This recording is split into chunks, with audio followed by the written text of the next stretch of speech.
Salut à toi mon explorateur culinaire. Aujourd'hui, on fait une recette absolument délicieuse. Je vais te montrer comment faire un steak de chou-fleur. Donc ça va être une belle tranche de chou-fleur qu'on va faire griller. On va ajouter des champignons, du fromage de cachou. Ça va être absolument délicieux. Si tu aimes nos recettes et que tu t'es pas encore abonné, abonne-toi à notre chaîne YouTube. Puis n'oublie pas de cliquer sur la cloche pour t'assurer d'avoir une notification à chaque fois qu'on publie un nouveau vidéo.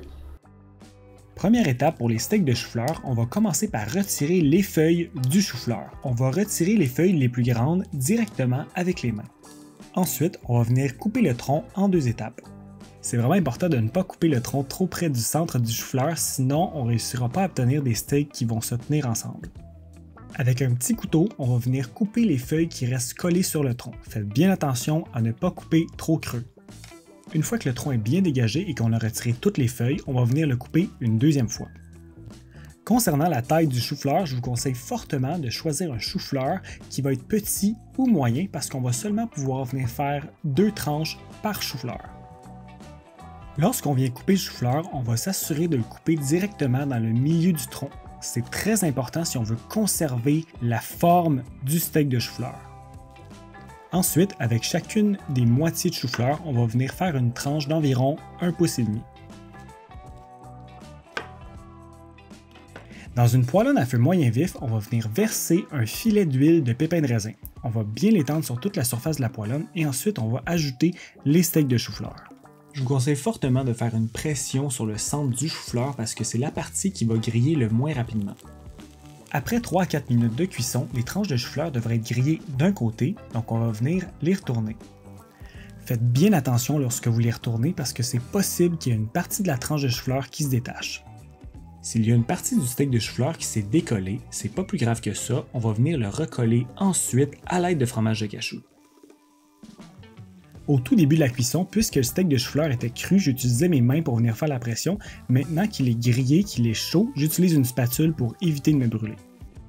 Lorsque les chou-fleurs vont avoir été bien grillés des deux côtés, on va les transférer sur une plaque à biscuits tapissée d'un papier parchemin. Ensuite, on va avoir besoin d'hacher finement 3 tasses de champignons café. Dans cette recette-là, c'est particulièrement important de venir hacher les champignons en tout petits morceaux parce que les champignons vont se retrouver à l'intérieur du steak de chou-fleur et si on a des trop gros morceaux, on ne réussira pas à les mettre à l'intérieur du steak.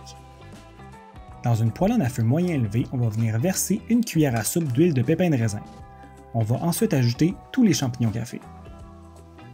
On va ajouter aux champignons 1 ou 2 pincées de sel de mer dès le début de la cuisson.